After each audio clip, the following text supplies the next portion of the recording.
আমাদের অনেকের এই মানসিকতা আছে, অন্যের প্রাইভেট বিষয় নিয়ে কখনো আপনি নাক গলাতে পারবেন না, কারো প্রাইভেসিতে আপনি ইন্টারফেয়ার করবেন না, কারো প্রাইভেট স্পেসে আপনি ইন্টারফেয়ার করবেন না। এটা খুব বাজে একটা স্বভাব, এটা ইসলাম হারাম করে দিয়েছে।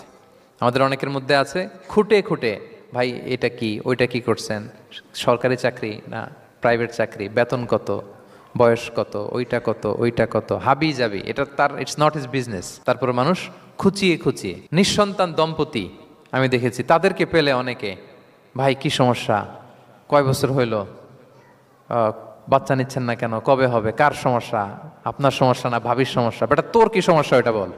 একজন নিঃসন্তান দম্পতি তারা কি স্ট্রাগলের মধ্য দিয়ে যায় আপনি জানেন?